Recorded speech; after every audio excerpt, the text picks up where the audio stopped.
오늘은 히브리서 11장 6절 말씀이 되겠습니다. 신약 성경 365페이지를 찾아주시기 바랍니다. 히브리서 11장 6절입니다. 신약 성경 365페이지입니다.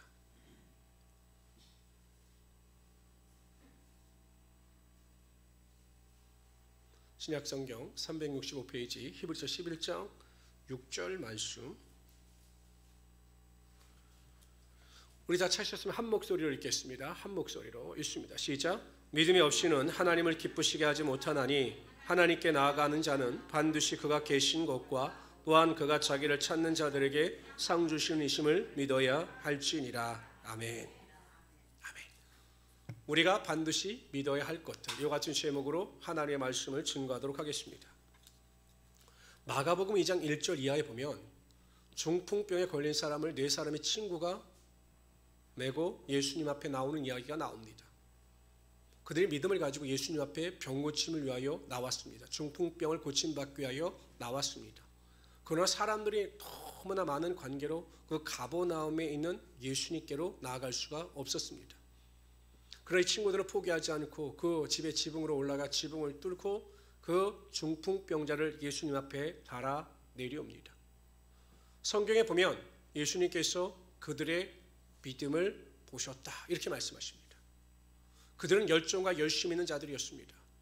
어찌든지 최선을 다할 줄 아는 자들이었습니다. 그러나 예수님께서 그들의 열정과 열심을 본 것이 아니라 그들의 믿음을 보셨습니다. 그래서 예수님께서 그들의 믿음을 보시고 중풍병자에게 이렇게 말씀하십니다. 작은 자여 내 죄사함을 받았느니라. 또 그에게 말씀하시되 일어나 내 상을 들고 걸어가라. 그럴 때 그가 믿음을 가지고 일었을 때 고침받지 못했던 그 중풍병에 고침받는 하나님의 역사가 나타나게 되었던 것입니다. 예수님 당시에 예수 그리스도 앞에 나왔던 자들은 다 연약한 자들입니다. 가난한 자들, 또한 그 사회 내에서 인정받지 못하는 자들이었습니다. 유대인들이 보기에는 정말로 보잘것없는 인생들이었습니다. 또 예수님의 주된 사역지가 갈릴리 북쪽 지방이었기 때문에 그리 높은 권력과 명예를 가지고 있는 자들이 아니었습니다.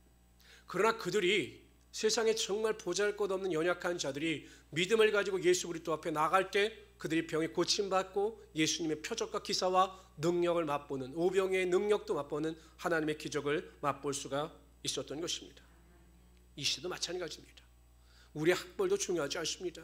우리의 능력도 중요하지 않습니다. 우리의 근본도 중요하지 않습니다. 뭐 금수저 흙수저 중요하지 않습니다.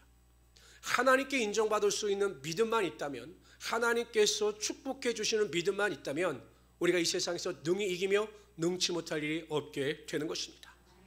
그래서 제일 중요한 것이 믿음이죠. 그렇다고 해서 우리가 막연하게 믿음이라고 하는 것을 생각해서는 절대 안 됩니다.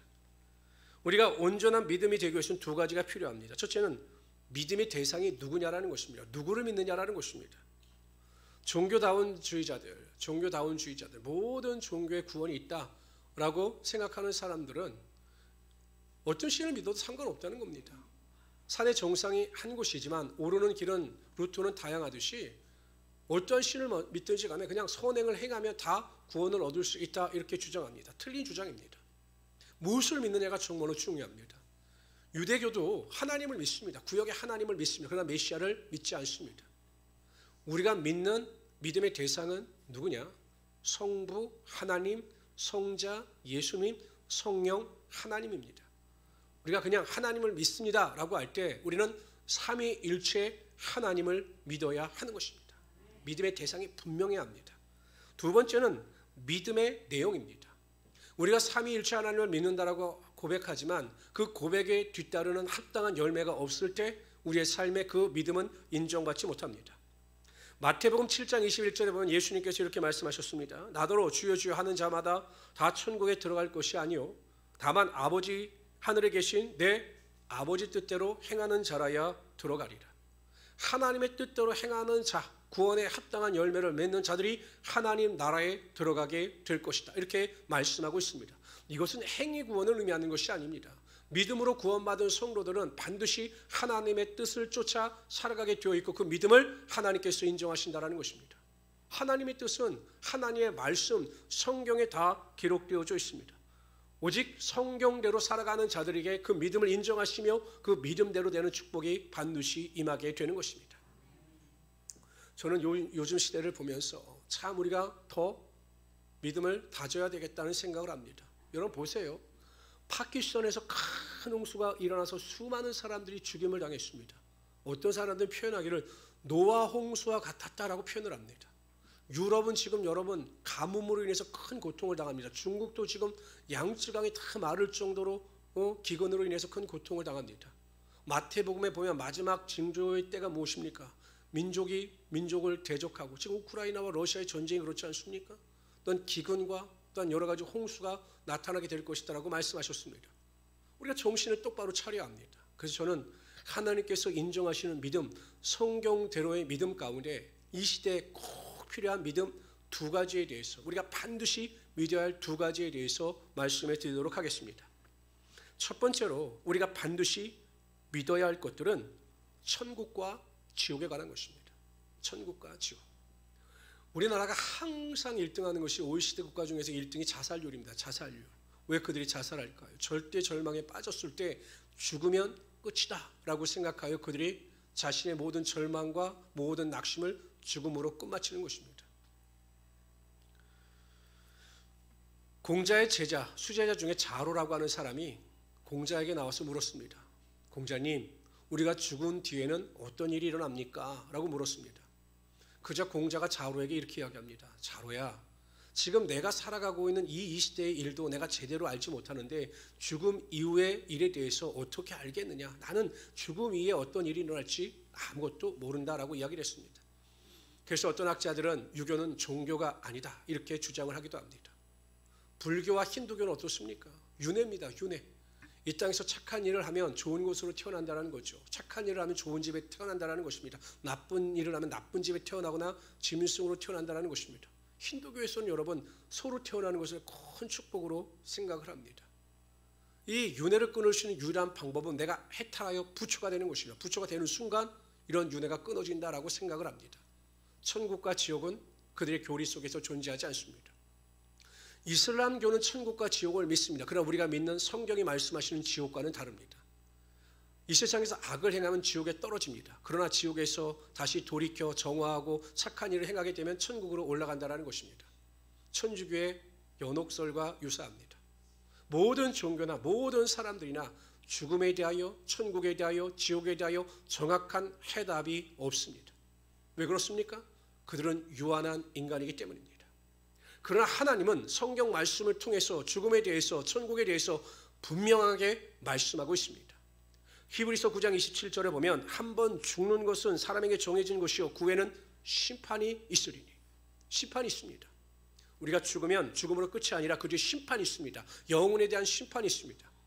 예수 십자가 보혈의 은혜와 능력을 믿어 구원 얻은 성도들은 하나님의 나라 천국에 들어가는 것이고, 예수를 믿지 않는 자들은 지옥에 떨어져 영원한 멸망의 길을 걸어가게 되는 것입니다.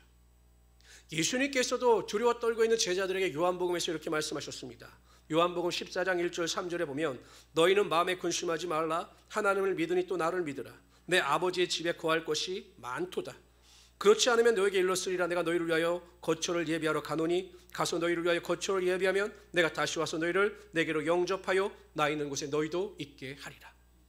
예수를 믿고 구원 얻은 성도는 한 사람도 낙오됨이 없이 예수님께서 그들을 다 하나님의 나라로 인도하십니다. 그러나 구원을 얻지 못한 성도들, 이 땅에서 예수 그리스도의 십자가 보혈의 은혜와 능력으로 구원을 얻지 못한 성도들은 영원히 지옥에서 고통 가운데 멸망을 당하게 되어 있습니다. 그러므로 반드시 우리가 이 땅에서 천국의 시민으로서 구원을 얻는 은혜를 체험할 수 있어야 한다는 것입니다. 한번 여쭤봅시다. 아멘으로 한번 대답해 보십시오. 여러분들은 천국에 들어갈 자신이 있으십니까? 잘 생각하시고 대답하세요. 지금입니다. 당장. 내가 지금 당장 죽음을 맞이하면 천국에 들어갈 수 있습니다. 믿으시는 분들만 아멘 해보시길 바랍니다. 잘 생각하시라니까요. 제가 전주에서 사역할 때 권사님 한 분이 계셨습니다. 근데 이분은 매일 교회에서 싸우셔요. 권사님 그만하시고 또 싸우셔요. 이쪽에서 말리면 이쪽에서 싸우고.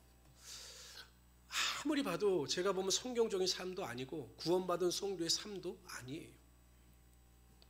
그래서 제가 한번 여쭤봤습니다. 권사님, 천국에 대한 확신은 있으십니까? 아멘. 목사님, 저는 천국에 들어갈 자신이 있습니다. 지금 죽어도 천국에 들어갈 자신이 있습니다. 이렇게 자신 있게 대답하시는데 제가 그 앞에서 더 이상 말을 할 수가 없었습니다.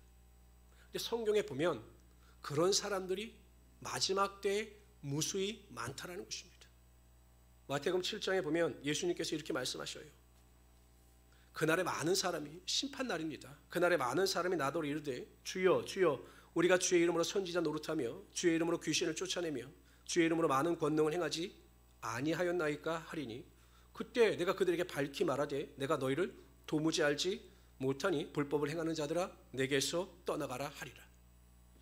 예수 그리스도 앞에 나와서 자신들의 선지자 노릇하고 기적도 행하고 믿음으로 살았음을 자랑합니다. 그들은 예수님께 자신들이 책망받을 것이다라고 조금도 의심하지 않았습니다. 조금도 생각하지 않았습니다. 다 칭찬을 받을 것이다 라고 생각을 했습니다. 자신의 믿음에 대해서 자신이 있었습니다. 자신의 행위에 대해서 자신이 있었습니다. 여러분들과 같이 천국 갈 자신이 있습니까? 라고 물었을 때 아멘이라고 다 대답을 했을 것입니다. 그런데 예수님께서 말씀하셔요.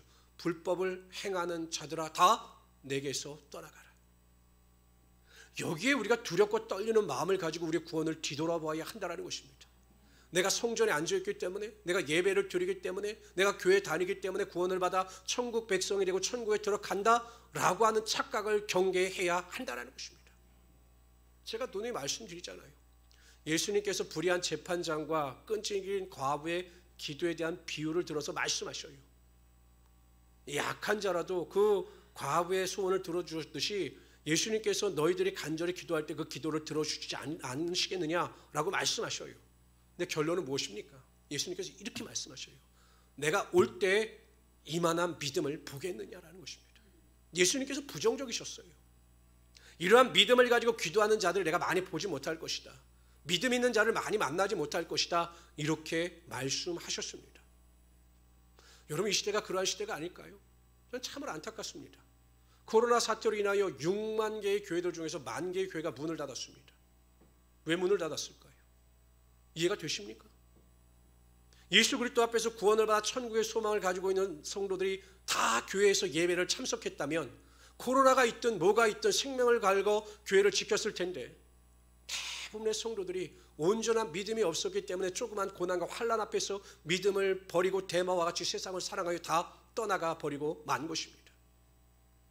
천국 소망을 가지고 있는 자들에 대해서는 분명히 예수님께서 그 예표, 비유를 들어 말씀해 주셨습니다.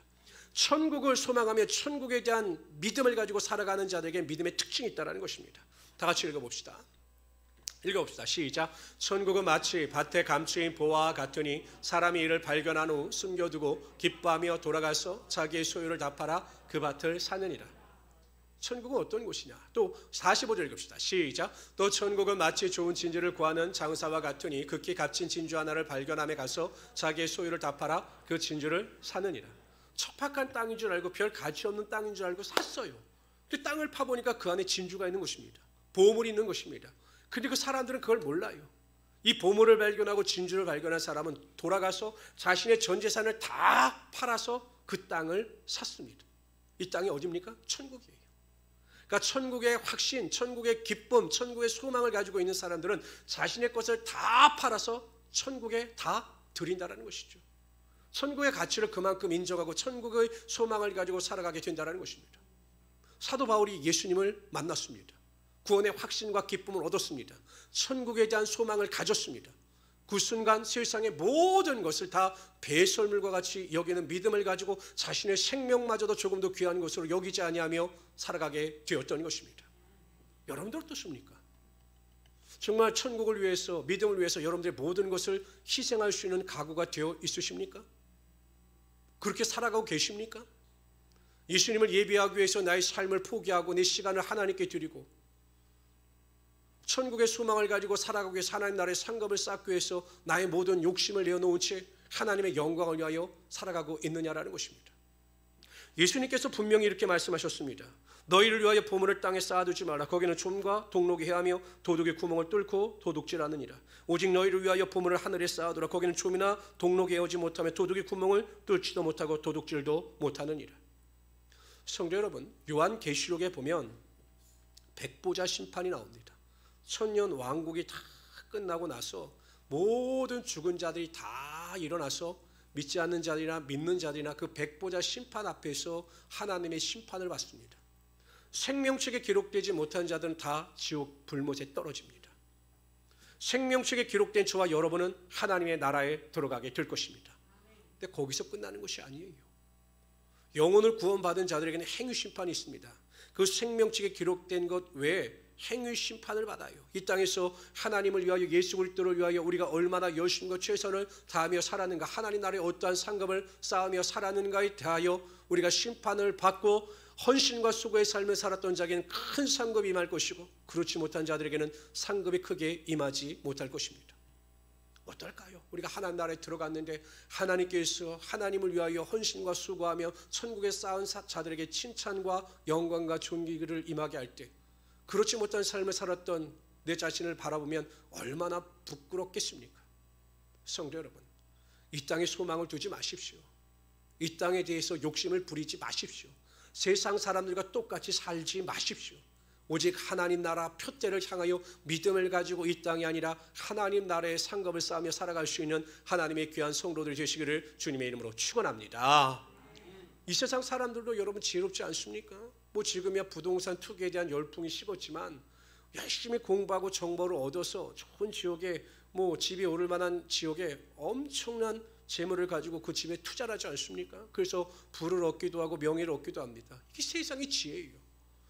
신령한 지혜는 무엇이냐? 하나님 나라의 상급을 쌓는 것이 가장 신령한 지혜라는 것입니다.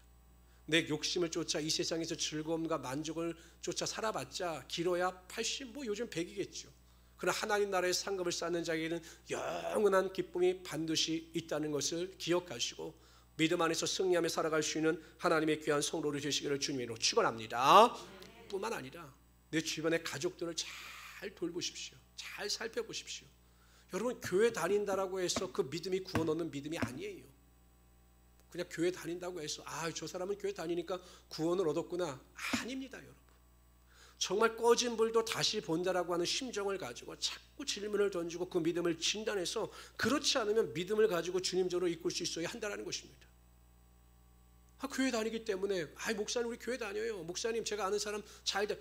이제는 그러한 시대가 아니라는 것입니다. 믿음을 점검해야 한다는 것입니다. 천국에 소망이 있는지, 구원의 확신이 있는지, 하나님의 자녀로서의 확신이 있는지를 자꾸 묻고 물어서 우리가 마지막 때 은혜 가운데 거하며 살아갈 수 있어야 한다는 것입니다. 그런데 여러분, 우리가 그 열심이 없어요.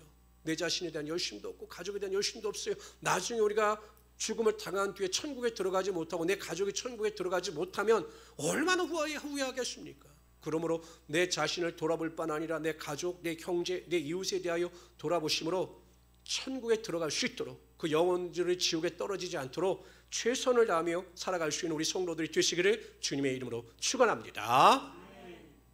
여러분들이 생각하기엔 목사님이 생각하기에 우리 성도들은 한 몇 %나 천국에 들어갈 수 있는 믿음을 가졌다라고 생각하십니까? 라고 질문하면 저는 몇 %라고 말을 할까요? 목사님 보시면 우리 성도님들 한 몇 %의 그 천국에 들어갈 수 있는 믿음을 가진 자들이 몇 %일까요? 라고 물어보면 제가 몇 %라고 대답을 할까요? 100%요? 믿음대로 될지어다. 그런 믿음을 가지고 살아가시기를 바랍니다. 제가 요즘 와서 자꾸 목회자들이 하지 말아야 될 선교교 중에 하나가 천국과 지옥의 설교예요. 그러나 해야 합니다. 지옥은 있습니다. 절대 멸망당하지 않고 다 천국에 들어갈 수 있는 우리 성도들 되시기를 주님의 이름으로 축원합니다. 둘째로요, 우리가 반드시 믿어야 할 것은 하나님은 지금도 살아계신 하나님이 되신다는 사실입니다. 오늘 본문 말씀을 다시 한번 제가 읽어드리겠습니다. 믿음이 없이는 하나님을 기쁘시게 못하나니 하나님께 나아가는 자는 반드시 그가 계신 것과 또한 그가 자기를 찾는 자들에게 상 주시는 이심을 믿어야 할지니라. 반드시 그가 계신 것. 이 말씀의 의미는 무엇이냐? 하나님은 여전히 지금도 살아서 역사하시는 하나님을 믿어야 한다는 것입니다. 히브리서 13장 8절에 보면 예수 그리스도는 어제나 오늘이라 영원토록 동일하시니라 이렇게 말씀하셨습니다. 예수님은 어제나 오늘이나 앞으로 영원토록 동일하신 하나님이 되시는 것입니다. 구약에서 역사하셨던 하나님, 신약 시대에 역사하셨던 하나님은 지금도 살아서 역사하시며 우리에게 하나님의 기적과 능력이 반드시 나타나게 하여 주시는 하나님이 되시는 것입니다. 가끔은 제 어릴 때 친구들이 저에게 묻습니다. 저는 안양 토백이기 때문에 안양에서 한 50년 가까이 살았습니다. 초등학교 때부터 다니던 친구들이니까 얼마나 친하겠습니까? 근데 그 친구들에겐 제가 참 신기한 거죠. 왜냐하면 전혀 목사가 될 것 같지 않았던 친구가 목사가 되고, 전혀 교회 다닐 것 같지 않았던 친구가 교회 다니면서 또 전혀 이상하게 살아가니까, 만나면 똑바로 살아라, 예수를 믿어, 이러니까 너무 신기하죠. 그래서 저를 만날 때마다 이렇게 물어요. 임 목사, 왜 목사가 되었어? 라고 저에게 묻습니다. 그럼 저는 이야기를 해줍니다. 하나님께서 살아 계셔서 나를 택정하여 주시고 목회자로 불러주셨기 때문에 나는 목회자로 살아가는 것이야 라고 대답을 합니다.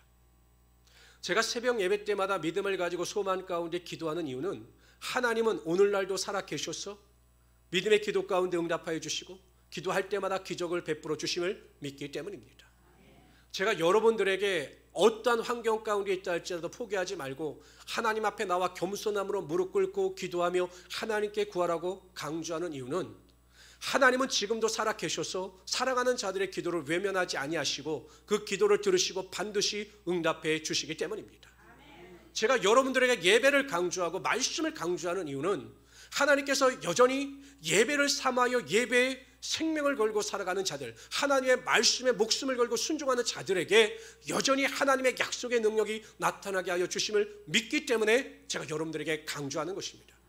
제가 목회자로서 목회를 하면 할수록 확신하는 것은 하나님은 살아계신 하나님이 되시며 지금도 살아서 역사하시는 하나님이 되신다는 사실입니다. 그래서 우리에게 중요한 것은 하나님은 살아계신 하나님이 되시는 것입니다. 그러한 하나님을 믿지 못하기 때문에 우리가 매일 낙심하는 것 아니겠습니까? 매일 슬퍼하는 것 아니겠습니까? 조그만 문제 앞에서도 흔들리는 것 아니겠습니까? 하나님은 여전히 살아 계십니다. 여러분 더 감사한 것이 무엇이냐? 하나님은 여전히 살아계실 뿐만 아니라 살아계심을 하나님을 믿는 자, 살아계신 하나님을 찾는 자들에게 상을 베푸신다라는 것입니다. 축복을 허락하여 주신다라는 것입니다. 마태복음 7장 9절 11절에 보면 너희 중에 누가 아들이 떡을 달라 하는데 돌을 주며 생선을 달라 하는데 뱀을 줄 사람이 있겠느냐? 너희가 악한 자로 좋은 것으로 자식에게 줄 줄 알거든 하물며 하늘에 계신 너희 아버지께서 구하는 자에게 좋은 것으로 주시지 않겠느냐라고 말씀하셨습니다. 아니 약속하셨습니다. 살아계신 하나님을 믿고 포기하지 아니하고 인내하며 믿음 안에서 신령한 은혜와 능력을 쫓아 살아가는 자들에게 하나님께서 하늘의 문을 여시고 하늘의 신령한 복과 땅의 기름진 복으로 반드시 채워주시는 것입니다. 그런 믿음을 가지십시오. 기대를 가지십시오. 믿는 능력을 가지고 살아갈 수 있는 우리 성도들 되시기를 주님의 이름으로 축원합니다. 그런데 또 한편으로는요, 살아계신 하나님은 우리에게 경외감을 가지게 하시는 것입니다. 데살로니가전서 2장 4절에 보면 오직 하나님께 옳게 여기심을 입어 복음을 위탁받았으니 우리가 이와 같이 말함은 사람을 기쁘게 하려 하며 오직 우리 마음을 감찰하시는 하나님을 기쁘시게 하려 함이라. 감찰하신 하나님, 하나님은 지금도 살아계셔서 우리를 감찰하셔요. 그런데 우리의 행위뿐만 아니라 우리의 마음도 우리의 생각도 하나님께서 다 보고 계시다는 사실입니다. 이런 믿음을 가지면 어떻게 될까요? 어찌하든지 우리가 경건하게 살며 우리가 어찌하든지 거룩함을 쫓아 살고자 노력하지 않겠습니까? 하나님께서 살아서 나를 보고 계시는데, 여러분 그러한 믿음이 있으면 교회 안에 갈등이 있겠습니까? 교회 안에 불평이 있겠습니까? 무슨 문제가 있겠습니까?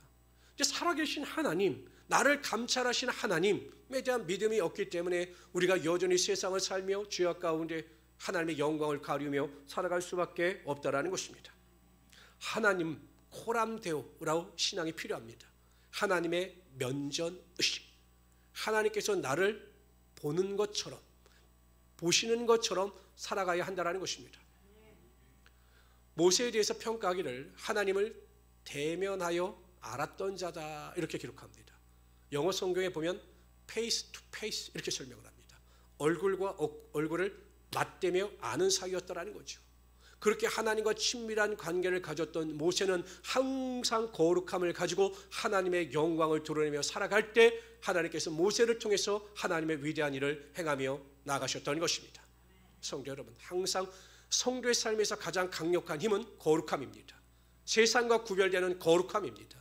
노아가 의인으로서 하나님의 거룩함의 능력을 쫓아 살아갈 때 노아를 통해서 하나님의 구원의 역사가 나타나게 하여 주셨던 것처럼 우리 모든 성도들은 내가 속한 곳에서 소금과 빛의 역할을 감당해 나가시는 우리 귀한 성도들이 되시기를 주님의 이름으로 축원합니다.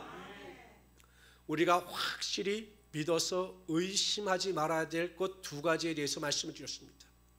천국과 지옥은 있습니다. 우리는 반드시 천국에 들어가야 합니다. 천국에 우리의 상급을 쌓을 수가 있어야 합니다. 절대 지옥에 들어가지 아니하도록 우리 모든 이웃과 형제와 모든 자들에게 복음을 전가할 수 있어야 한다는 것입니다. 뿐만 아니라 하나님은 지금도 여전히 살아 계셔서 믿는 자들에게 좋은 것으로 주시기를 원하시는 하나님이 되심을 믿어야 합니다. 그럴 때 우리가 어떠한 원망도 절망도 물리치고 믿음 안에서 살아갈 수 있게 되는 것입니다. 근데 중요한 게 있어요. 내가 믿어야지 믿고 싶은데 믿어지지 않는 것입니다. 마가복음 9장에 보면 어렸을 때부터 귀신 들렸던 아이의 아버지가 그 아들을 데리고 나와 예수님께 그 병을 고침받기를 원하시나 제자들은 그 병을 고치지 못했습니다. 그때 예수님께서 내려오셔서 그 아이의 아버지와 또한 제자들 사이에 있었던 일, 자초지종에 대해서 묻습니다. 그저 그 아이의 아버지가 제자들에게 실망이 있기 때문에 예수님께 대하여 이렇게 부탁을 합니다. 할 수만 있거든 내 아들의 병을 고쳐 주십시오. 그때 예수님께서 이렇게 말씀하십니다. 할 수 있거든이 무슨 말이냐? 믿는 자들에겐 능치 못할 일이 없느니라. 그러자 그 아이의 아버지가 이렇게 이야기합니다. 예수님, 나의 믿음 없는 것을 도와주십시오라고 간구합니다. 이게 우리 한글 성경에는 완곡하게 표현했지만 헬라어 원어대로 그대로 해석하면 예수님, 믿고 싶은데 믿어지지 않습니다. 믿어질 수 있도록 나를 도와주십시오라고 하는 의미입니다. 우리의 신앙도 마찬가지예요. 내가 믿고 싶다고 해서 내 믿음이 견고해지는 것이 아닙니다. 내가 믿고 싶은데 나는 여전히 의심합니다. 믿고 싶은데 기도하고 싶은데 여전히 믿어지지도 않고 기도도 되지 않습니다. 이게 우리의 한계죠. 예수님의 제자들이 3년 동안 예수님을 쫓아다녔습니다. 그야말로 제자 훈련을 받은 거죠. 철저하게 훈련을 받았습니다. 그 정도 훈련 받았으면 믿음이 견고해져서 흔들리지 말아야 합니다. 그런데 어떻게 됐습니까? 예수님께서 십자가에 달려 돌아가실 때 다 도망했습니다. 베드로는 예수님을 저주했습니다. 실패한 거죠. 믿음대로 살지 못했던 것입니다. 그런데 예수님께서 승천하시면서 예루살렘을 떠나지 말고 기다리라. 약속하신 대로 성령의 능력이 임할 것이다 라고 말씀하십니다. 제자들은 그 약속의 말씀을 붙잡고 모여서 저녁 기도에 힘쓸 때 성령의 능력이 임합니다. 그때부터 제자들의 믿음이 견고하여 흔들리지 않았습니다. 다시는 예수의 이름으로 가르치지도 말고 예수 이름으로 전하지도 말라라고 위협할 때 그들의 마음 가운데 믿음의 견고함과 확신이 생겼기 때문에 그들은 더 이상 포기하지 않습니다. 하나님 앞에서 너희 말 듣는 것이 하나님 말씀 듣는 것보다 옳은 것 판단하라. 우리는 보고 들은 것을 전하지 아니할 수 없다라고 담대히 이야기합니다. 믿음의 능력으로 믿음의 선포를 한 것입니다. 그것이 어떻게 가능했느냐? 성령께서 그들의 마음 가운데 믿음의 확신을 주셨기 때문입니다. 성령의 은사 가운데 9가지 은사 가운데 믿음의 은사가 있어요. 하나님께서 성령 충만하면 우리가 믿음에 견고해져서 흔들리지 않게 된다는 것입니다.